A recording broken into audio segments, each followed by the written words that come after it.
This is Tír na nÓg. There's no other way to describe it. I haven't been in this room, this building, in best part of 50 years.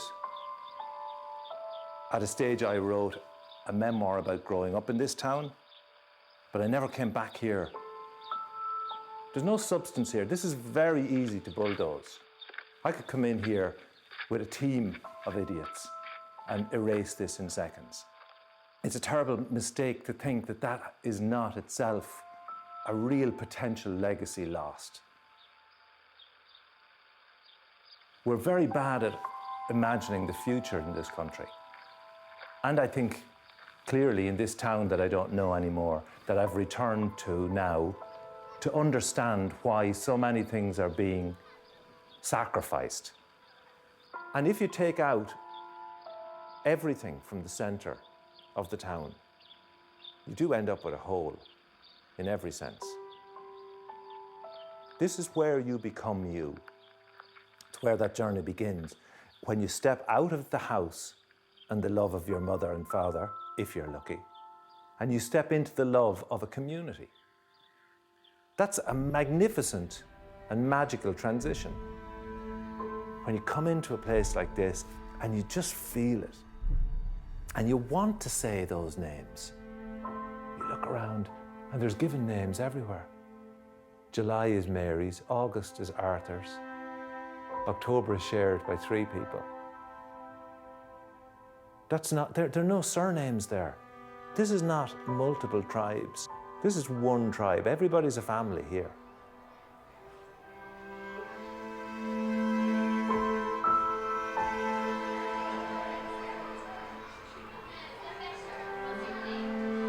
It's all of the things that make us feel we belong. So there's something very, very powerful in this place. And maybe the big tragedy is that people don't come in here when they grow up. Would you ever grow up? It's a big mistake for a lot of us. Because it's one way. You find it very hard to sit outside in your JCB swinging your ball if you'd been here now, sitting, listening, just looking at all this. It's just so beautiful, isn't it?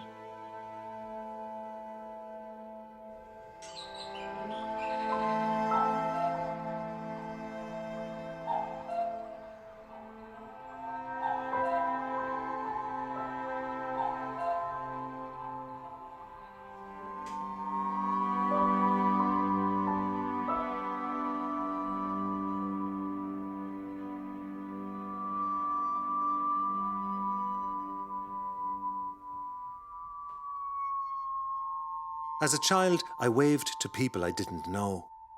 I waved from passing cars, school buses, second-floor windows, or from the street to secretaries trapped in offices above. When policemen motioned my father on past the scene of the crime or an army checkpoint, I waved back from the back seat. I loved to wave. I grew up in a one-horse town. A plantation town, a market town in the heart of the Irish Midlands. A prison town, or as it sometimes seemed to me, an invisible prison town. A town that was little more than a stop-off for travellers en route from Dublin to Cork or Limerick. A town with a constant stream of traffic up its main street. A once congested, now double-bypassed town. With the commercial centre now outside the bounds of the old town, and the last of the schools recently following to a greenfield site, the townspeople are understandably asking themselves, what is the heart of a town? People are still angry and upset. No wonder the next stage of the town's evolution is so keenly watched and so hotly debated. It's amazing what has happened to the town when the schools left the centre of the town. It sucked the life blood out of the main street. But nobody really envisaged that it was going to cause such a catastrophic, or have such a catastrophic effect on the main street. I mean, there's this Rebuilding Ireland. I haven't looked into it in great detail, but there are a whole lot of initiatives for how to bring back the ailing Irish town.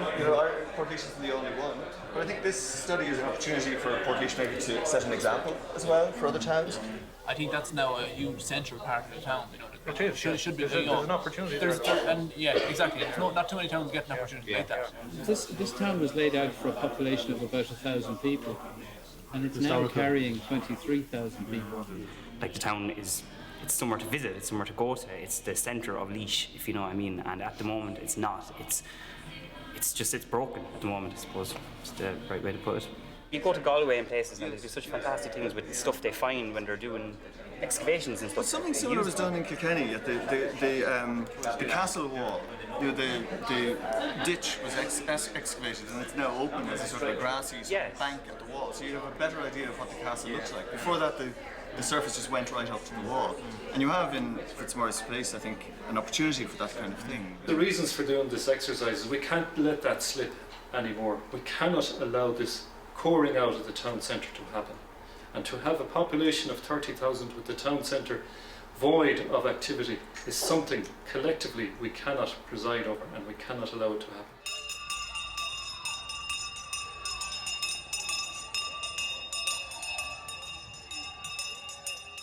It's interesting because I was thinking about the children here in the school and what they love. Like, our school bell is so important. There's a line-up every day to ring the bell.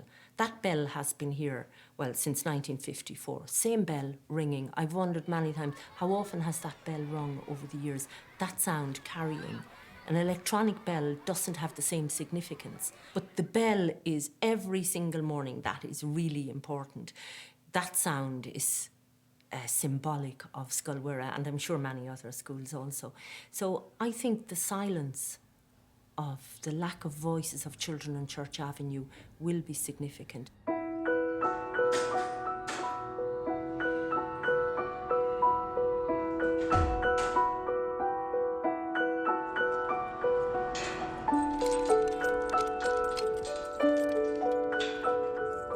In many ways, writing poems is not about knowing in advance, but about recording the series of discoveries as you go, and trusting in the end that they'll amount to something.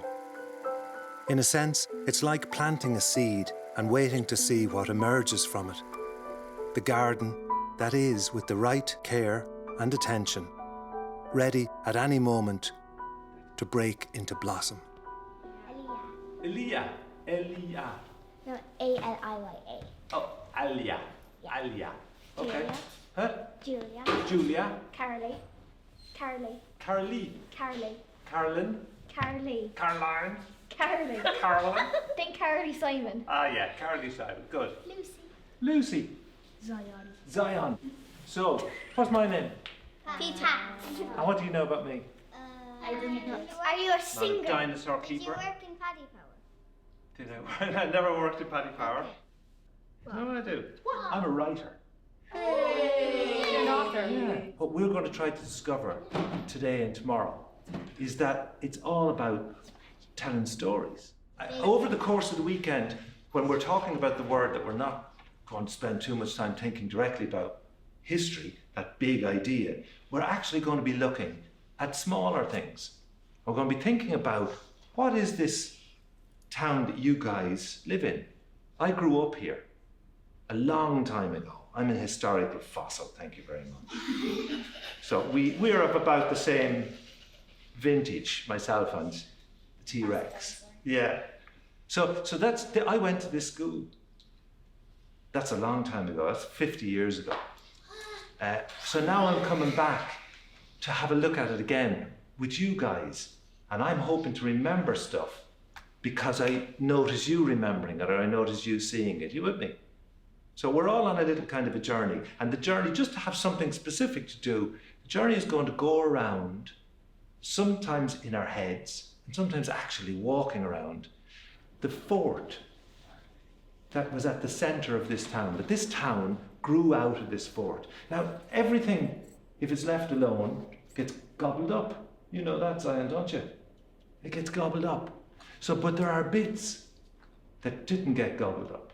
There are bits that you can still notice. And a lot of people who live here or live in any town, they stop noticing things because they see them every day. So our job is to notice them.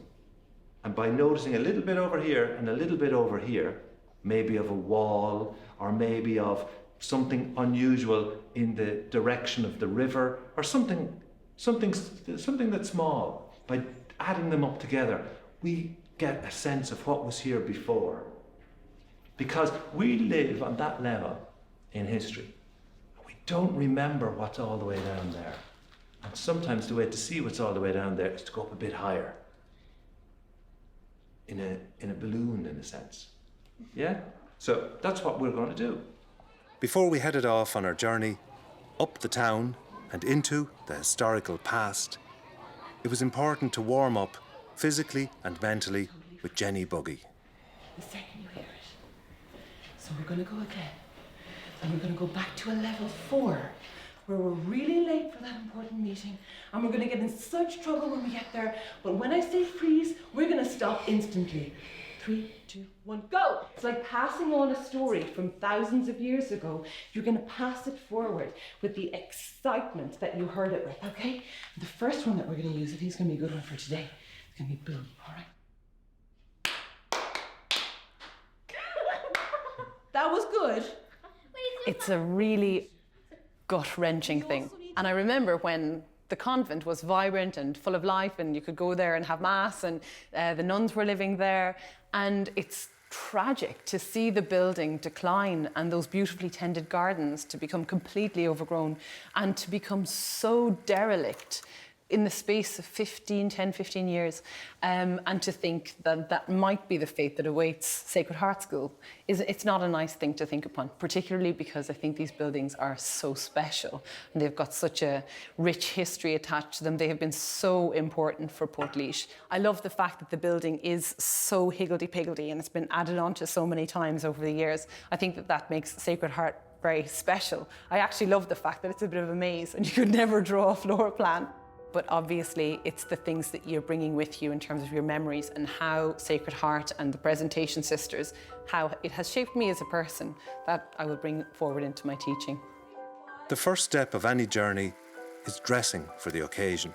Mike Moylan, in town for the Fort Festival, comes well prepared. Now, we talked about Portlaoise, how it was originally a fort, and how the English and the Irish were fighting with each other all the time. And of course, there was no such thing as machine guns in those days, you see. But they did fight each other. Yeah. And they didn't hit each over the head with sticks, did they? No. No. Right. Can I have somebody do something? My dear, if you would. Now, this lovely lady wants to go into battle, and she wants to kill. But she doesn't want to die, right? You don't want to die. You don't. No. I don't want to die. Okay, right. Anyone know what it's called? Chainmail. Chainmail. Now, my dear, put in your head and hands. Hurry up and raise a ton, will ya? All right. Now, put your head in now. Good girl. Okay, now arms straight up. Now jump up and down like that. There we go. Lovely. Now.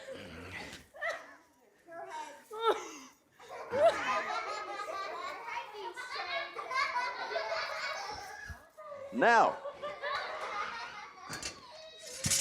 let me show you how good it is. What, I can't do that? No. I haven't killed a kid since yesterday. Right, let me show you. If I was trying to cut her throat, can you see the blood yet? No. Oh my God. It's any wonder my swords have gone blunt, eh? And you can see why swords were sometimes used like this. Now, you can. What are these things? What is it made of? Do you think?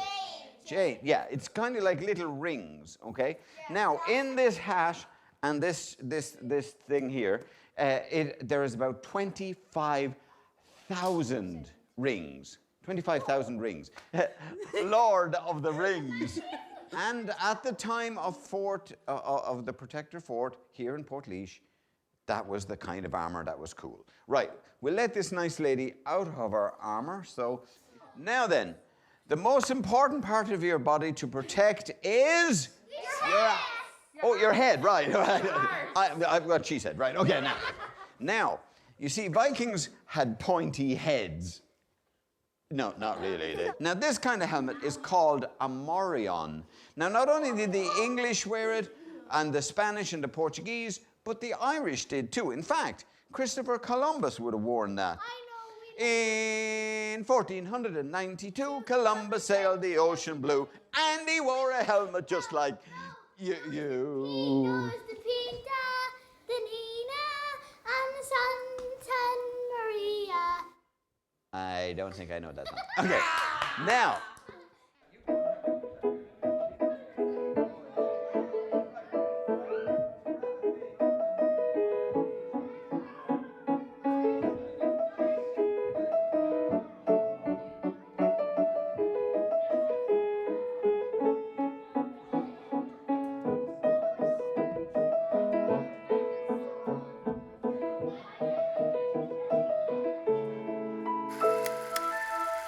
While the adults were taking part in the Portlaoise Realm meetings, the kids were having fun in their own impromptu discussions on how they see the town's future. What we're looking to do is try and put our minds forward to look at what Portlaoise could be in 20 years' time.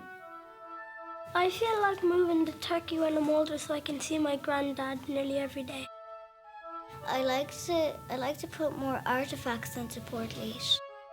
I think I'd definitely change the littering.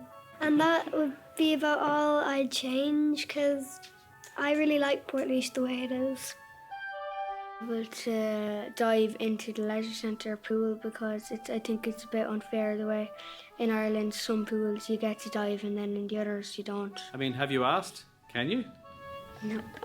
Because I have done it once. I dived into the pool and they just took me over. Oh, right. I kind of want cars to fly, and I would like to change like teenage people. They always go up to children when they walk by themselves and kind of distract them. So I want to stop all that. I would like the kidnapping to stop, cause Kidnapping? Yeah, the kidnapping, cause I've seen this video, right? I've seen it, and one man told that over 700 children get robbed, get kidnapped every day. So I just want Portlaoise? in the whole Ireland. I want the convent to be maybe a museum with all the amazing history of Portlaoise for everybody to know. They could rebuild it and put it in the same shape and place, and it could be a museum. You could. It's possible, but and again, they can turn it the way that it looked like back in the old ages. Is there anything else that you want to say, Grace? I want to finish my homework. Wow.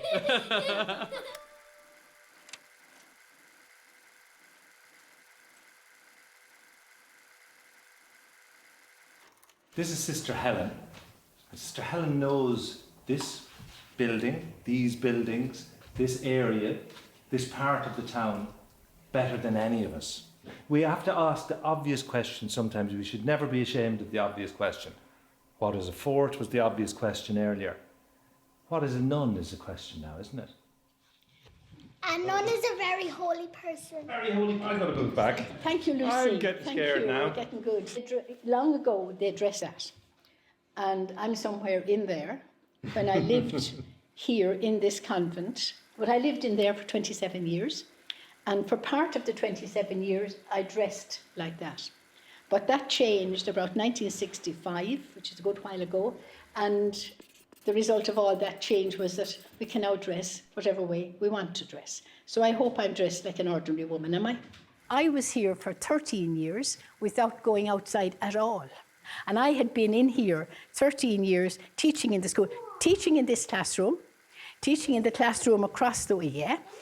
You see, building over there that looks so dreadful today was an absolutely beautiful building when I lived in it. It was beautiful outside and it was beautiful inside. And we had this lovely garden as well as a field. And we had cows in that field and we had a donkey. And the donkey was called Neddy. There never had been a school band before that.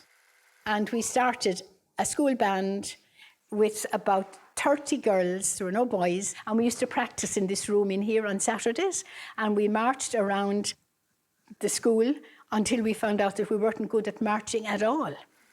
And then we found a wonderful gift. We found a man called Dick Sides, who knew how to march, who was terrific himself at marching and playing drums. He was really good, and Dick came in to help us. And he's down there at the end of the room, smiling up at you. And the band learned how to march, learned how to parade around the schoolyard. There they are now, look. There's the band, lads. All my girls. We had them well tuned. Sister had her job done. And all I had to do was to get them to march to the music. And I'd be walking by the side of them. I'd be left, right, left, left, right, left.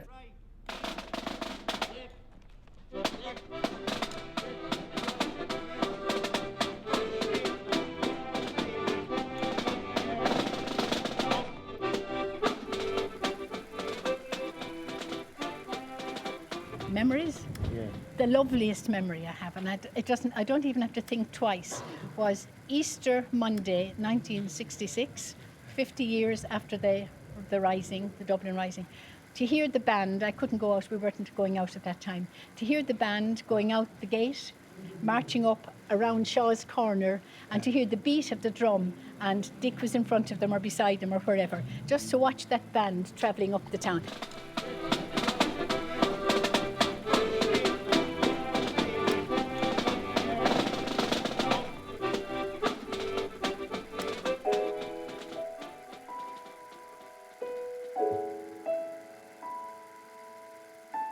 And you got to remember, she wasn't with us. Yeah, so right, she had given us instructions before we left that she didn't want any comeback nonsense or whatever to come back to her after all of her hard work. And we could appreciate that even though we were very young. Oh, yeah, exactly. And we didn't carry on with any nonsense. No. On town or marching, wherever we were. We did as we were told.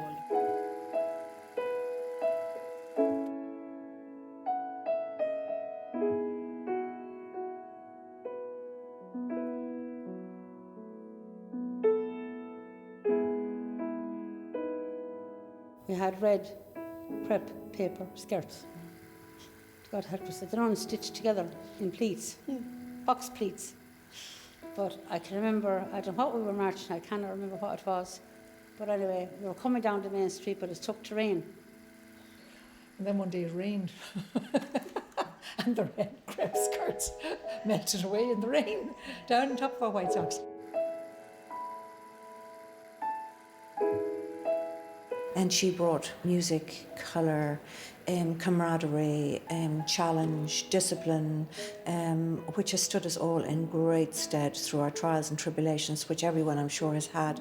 But she is such an elegant woman, and it's such a joy to be here to acknowledge, for me personally, and I'm sure for all of us, to acknowledge that magic that she left within us.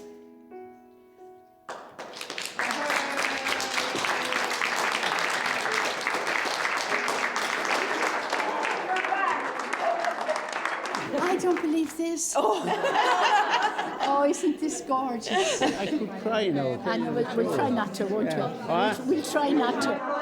Who's this? You were the leader of the band. Oh, look it, I was mortified. You remember how to change your step? Yeah. This is probably one of the nicest days of my life. I'm overwhelmed.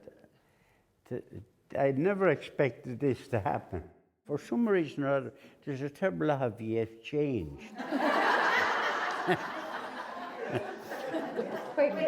March, left, left, left, left. Change the step, left.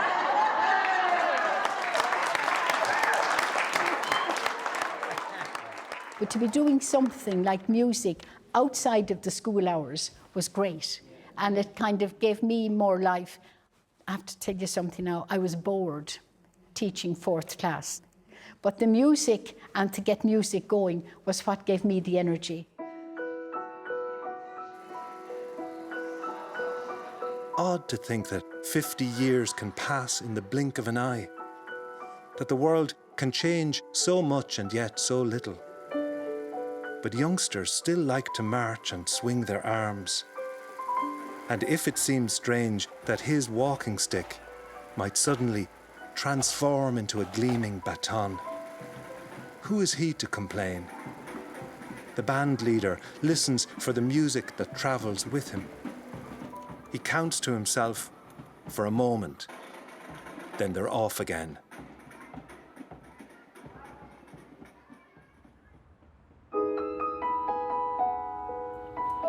Was born and grew up just up the street here.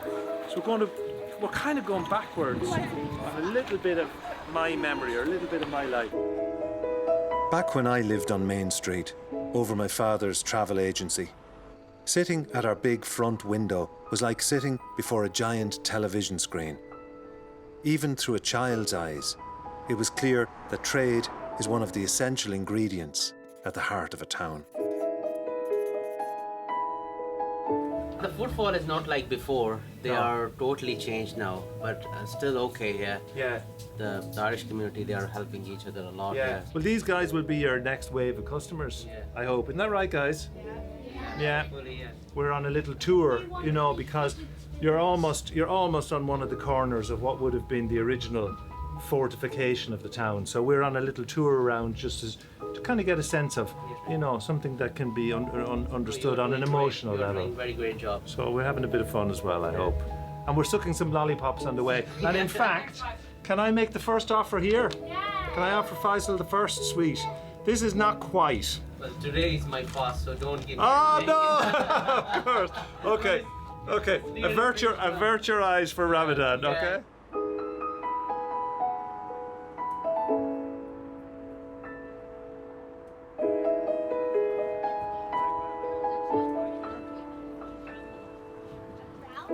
Come out here. Come out here if you're decent. There'll be few enough. There'll be nobody like you. In the sense that they've stayed here carrying on a father-son kind of tradition like that. Did you ever hear that? There was something about a tunnel in the 70s. Is that right? Yeah, they found this tunnel. You see where that blue car is? Yeah. Around there. I don't remember. I don't remember that. That was in the 70s. Yeah. And you were here at the time? I was here, yeah. And did you get a look into it? No, I didn't. You wouldn't no, tell I us if tell you you, did. it wasn't very deep. All right, okay. So I couldn't see it. Yeah. You'd be crawling on your belly in it. Okay, so they were only seeing a trace of something maybe that had been there. But anyway, if you've money hidden down in it, you're telling nobody. That's the. Listen, great to see you. Good to see you, Pat. All right. Local mythology suggests that there are at least 3 distinct tunnels running underneath Portlaoise, some of them going back to the days of the original English fort and intended to get the settlers to safety when the local Irish laid siege to the fort.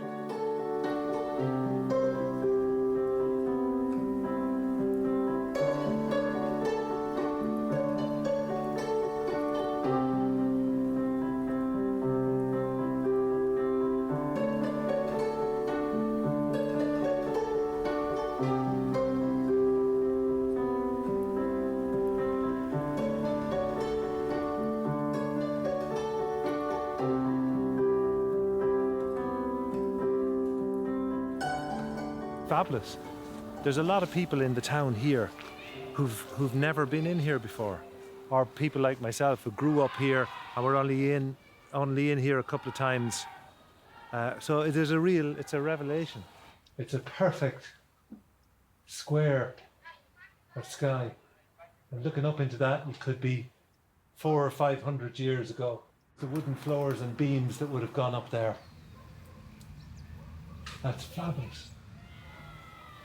That tower you can see over there is the tower of the old church. But mostly what is left here today is a very peaceful but overgrown graveyard.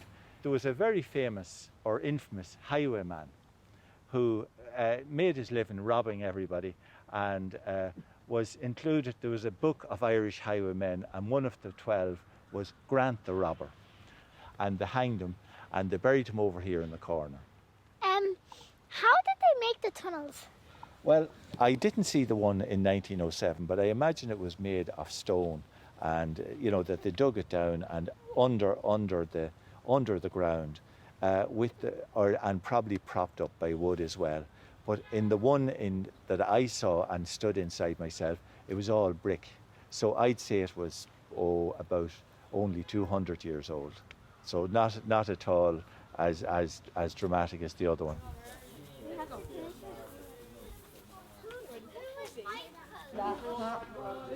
This is all part of the original wall of the fort.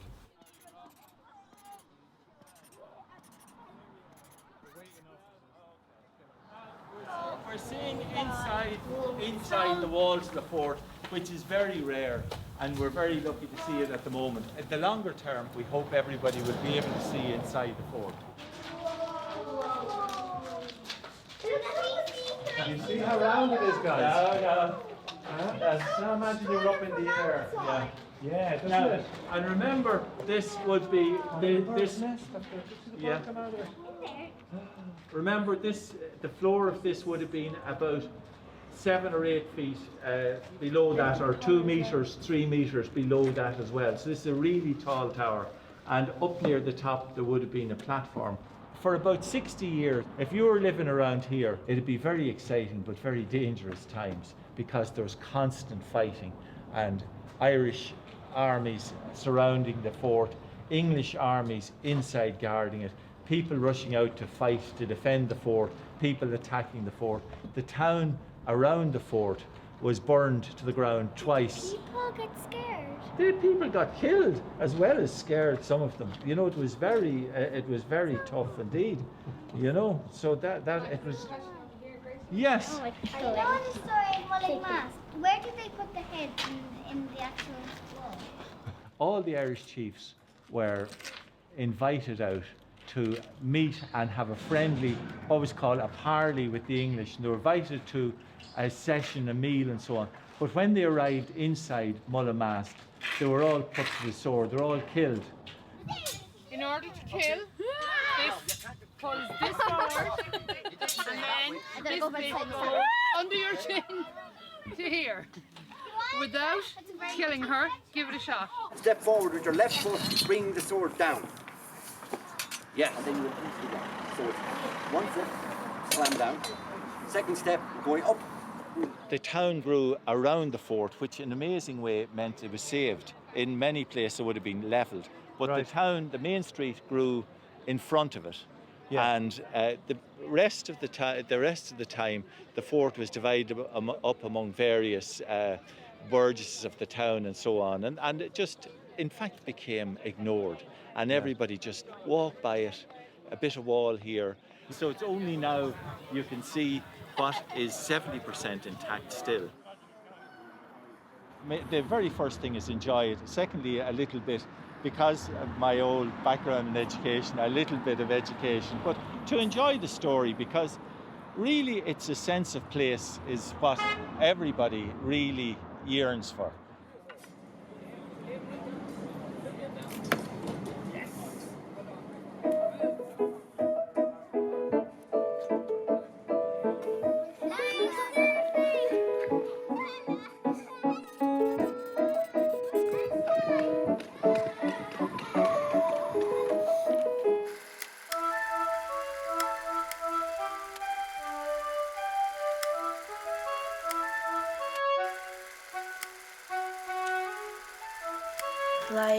My mom is happy, my dad's happy, everyone's happy. That what makes me happy the most. I'm gonna miss the school close. It's because I had good memories here and I had a great time here when I first started. Well, I never knew that this school just started from a really tiny classroom. I'm not really sure. I'm thinking about being a vet, but I also find it really hard to deal with blood and especially with animals because I love animals. But I also really want to work on cars because I just love cars. Normally I used to think that it wasn't as ancient as Dublin and Cork and Kerry and everywhere was. I thought it was just a silly old town. I thought that archery was very fun and exciting because I got 2 arrows into a deer and then I missed twice. In the future, I would like to discover new things and find new stuff like bodies and coins and stuff like that and old clothes. I think I'm lucky and I'm grateful. One night would say, your grandma stinks like a cow, and you say, hey, that's not nice. Then they just slash them down and then they'd be dead. Go. That's all you get. Ah, yeah. Oh, yeah. Very nice. Do it again, Zion. Do it again. No.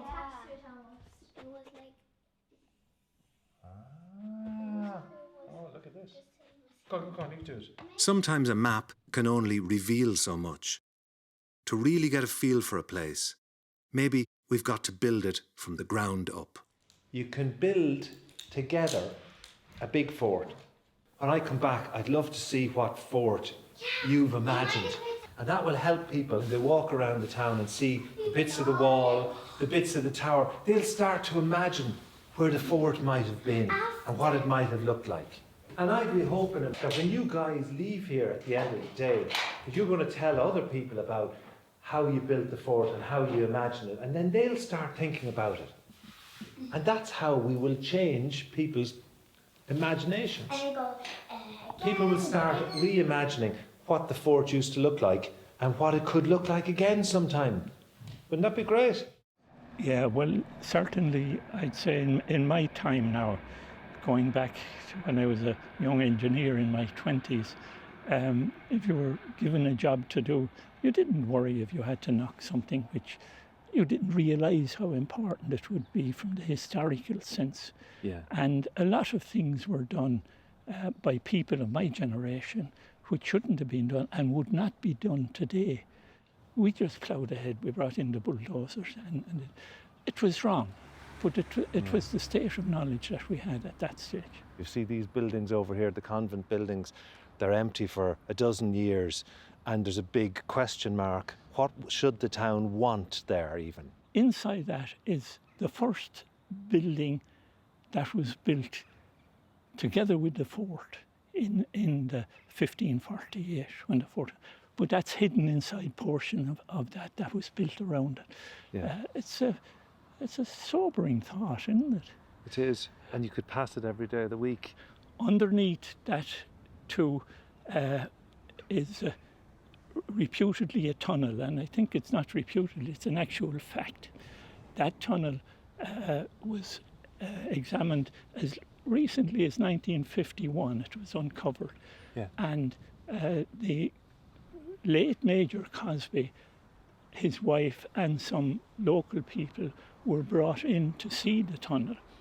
And I was speaking to Mrs. Cosby at that stage, who was very helpful, and she said the tunnel was a brick structure with an arch on top of it, and pointed towards Dunamace. Whether it went to Dunamace or not is unknown, and pointed towards the fort.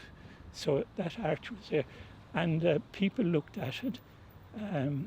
I haven't seen it, but I know other people have seen it, and it would certainly be of interest to. Well, the fact that it's brick would suggest that it was built for a purpose. Oh, it was obviously built for a purpose. First of all, to connect in, and I've shown on a map where the location of it is, and that would, even in the 1950s when it was exposed, some people entered into it, but they didn't go very far because they were afraid a collapse might happen, at that stage. Yeah. Sister Carmel, who was a nun here at the time, she told me she had seen it, and it was about 1.5 meters wide. Oh. And you could get into it, but you'd have to stoop. A fellow like yourself now would have to stoop. And be on hands and knees. But I suppose the people at that stage were a little bit smaller. They weren't as well fed. All the time we should be learning. And when our knowledge increases, we should make use of the knowledge. We shouldn't just wipe things off the map. We should be very considerate of the people who went before us. And now the garden is truly ended, in another meaning of the phrase, and a new world has taken its place. Our privilege at having such a treasure to enjoy has been measured against the needs of a growing town. I see again my first ever miracle, the new emerging from the old, in a weave of twigs and sticks and useless things, a pair of blue-grey, light-washed and fragile yet unexpectedly resilient, in memory at least, nest eggs.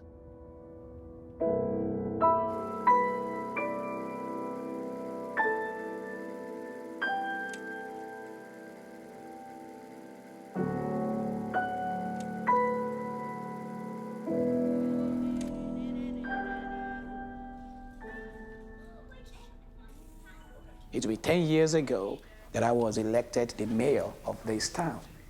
Do you know what it means to be the mayor of a town? Jamie?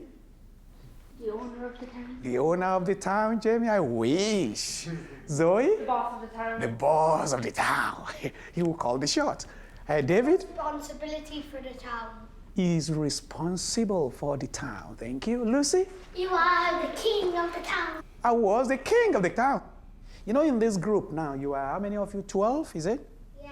And, okay, we have among you, there is Polish, among you someone from Lithuania, Latvia, okay? In this small group of 12 future leaders, because you are the future of this town. Do you know that? Yeah. You guys are the future of this town. And you will go on to be the future of Ireland. If I was a mayor, I would make sure everybody's safe. I would get more guards and I would make the kids happy and put more sweet shops. Oh, wow, I love that. He wants the safety of everyone in Portlaoise. Isn't that great? Few years to come, do you know we can have the Taoiseach of this country among you? It can be done. It is possible. Do you believe that? Yeah. If I could do it, you can do it. And I'll tell you another interesting story. I remember when we were putting up my small, little, modest poster. It was an A3 poster, small poster. And we were putting it up on the pole. And a man walked over to me. He actually have a bicycle repairing shop there. Yeah. The guy walked over to me. He looked up on the pole and saw this tiny little poster. And he looked at me and he asked the question, is that you on the poster? I answered, yes, it's me. Oh, are you standing for the elections? He asked me. And I answered again, yes. Oh, what gives you the impression that you can get elected? The man asked me. And I said to him, can you see the slogan, the reality of the future? What I'm trying to say is that you don't necessarily need to vote for me. But why not do it? Because what you see there in that picture is the reality of what's to come in years ahead. Why can't you start now? And he asked again, are you mad? Oh, I'm okay, I'm not mad. So when I was now taking down the poster, he saw me from the shop. He ran out and gave me a big hug. He said, Rotimi, you've done it. And I said, I couldn't have done it on my own. You people did it because you went out to vote for me. So when I was now taking it down, and I said, you know what? If I could do it, you can do it. And I look forward to that day in the near future. It's not going to be too far away when one of you will become the mayor of this town. But it wasn't just in Portlaoise that the fact that he became the mayor of the town, that was unusual. It was unusual across all the towns and all the cities of the country. He was the first black man to be in that position. Think about that for a second. That's like me, as a white man, goes to Africa and suddenly I become the mayor of a town. So do you remember what we said at the very start when we had these conversations, that the way to understand history is to stop for a minute being yourself and to be someone else in the story, to try on somebody else's shoes or somebody else's clothes or somebody else's chainmail or lift somebody else's sword from the past or hold somebody else's shield and think, what was that like? You're like sponges. You're sucking in and soaking in much more information than you realise. What's really important to all of us is that you guys came in and you opened your heads, you opened your minds to a story about something that seemed really far back and long ago and maybe a bit boring. And while you did it, you discovered a whole lot of exciting ingredients and a whole lot of live stories and where they happened. So we can relax now. We can put our feet up because we know that you guys have absorbed all this and that you're going to go and tell this to other people. We don't know what's going to come next. But judging by this weekend, good things are ahead. The past is a fascinating place to visit, but the present is where the future begins. That said, sometimes we have to go back to let go of things. Buildings may be fascinating, but history is much more than buildings. If it's anything, it's the conversations we have, the stories we tell. It's the game of sitting around with a pile of Lego and trying to figure out the connections between who we are now and who we want to be. Even the 2040 vision for Portlaoise is controversial. The 2040 strategy presents a vision to support this growth whilst transforming Portlaoise town centre into a vibrant place to live, work and visit. This will facilitate the first low-carbon town centre in Ireland. Reducing the dominance of the car and the creation of a new green lung will lead to a healthier and more attractive place to live and work, driving sustainable population and economic growth in the heart of Portlaoise. A revitalised Main Street, incorporating a new county library and repurposed courthouse. The library will incorporate a new visitor centre to promote the nearby Fort Protector and St. Peter's Old Church. Together, these developments provide the foundation for an emerging cultural quarter for the town. 23 years is a long way away. I'll hopefully finish college, have a job, and by then it'll be too late. Like you're saying, we're the next generation, but we might be gone by then because of these problems. It's like our house being attacked, and I can tell you our house is under attack at the moment, and as a result, I temper my reaction. My reaction is that you need to look more to us because that vision that you have will close us, and that's a definite. And we need to be on this with you. Things like this are difficult. There is no easy fix. And we also said last year that there will be arguments and there will be challenges and there will be disagreement. There has to be. Otherwise a vision or plan is not worth its salt. So I wouldn't be at all fearful about the future of Portlaoise. I'd be very confident. If the main street is the main artery of the town, the old convent site has long been its Sacred Heart. Over the course of my visit, we've discovered that 70% of the old fort is still standing, and that for all the gloomy predictions, there's still life and opportunity in the main street yet. So, what visions are there for reimagining the now empty 8-acre site at the heart of the town? I'd love to see a park for the people down there, a park with seats and place for children to play, possibilities of maybe a coffee shop or two, maybe incorporating the old Halfpenny Babies, that we could have a coffee shop there, and just develop a park around the river, because as they say, the ingredients are there, the space is there, and it would be a lovely centre for the town, a heart, bringing back a heart. There is room within these sites for a community to develop, and that community in a way be self-sufficient with a life in it, that the life is not all outside the boundaries of the town, if you like, outside the boundaries of Main Street. And Main Street in many towns, I would love to see somebody with a vision to create a culture within the town again. And I think these sites provide that, but will it happen? I don't know.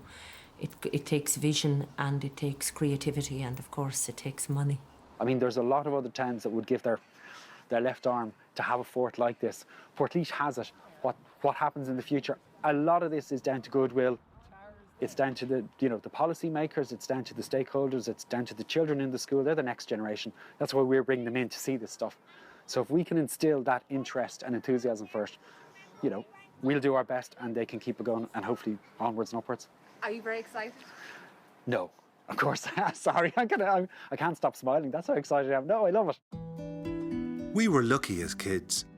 Behind our house on Main Street was a huge old garden, a kind of wonderland, invisible from the street, in which town and country met, and creatures from the one crossed over into the other, bringing a kind of magic with them.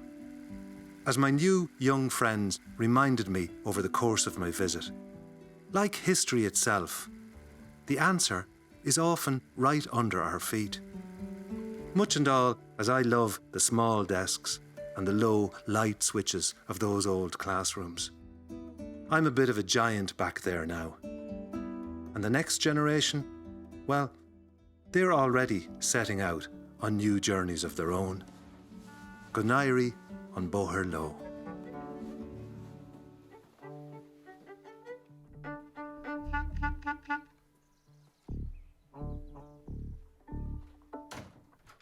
I set off to climb the mountain at whatever cost, and I dropped everything that weighed heavily upon my streamlined shoulder blades.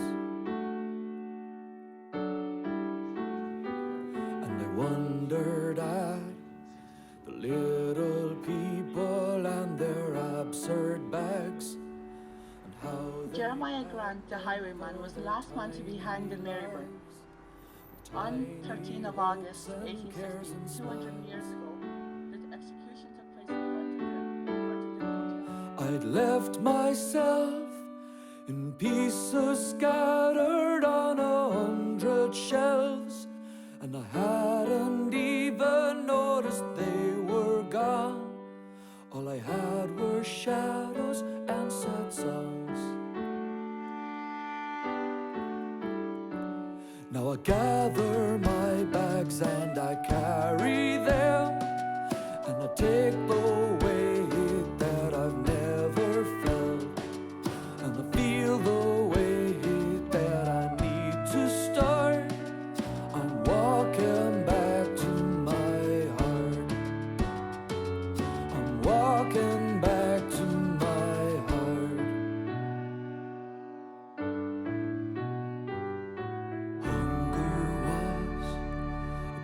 I taught myself to do without, so I never even knew what I wanted until I long stopped wanting it. giving up my lifetime's labor with the telescope. Tell the stars they'll have to find another fool. I'm off to seek the tiny truths. And the truths I find will be electric, warm, they will be mine.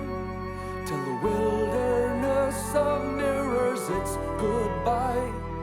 I'm off to live my own real life. Now I gather my bags and I carry them, and I take the weight that I never felt, and I feel the weight that I need to start. I'm walking back to my heart. Now I gather my bags and I carry them, and I love this weight, and I love this sense that I live for real. I'm a working part. I'm walking back to my heart. I'm walking back to my heart. I'm walking back to my heart.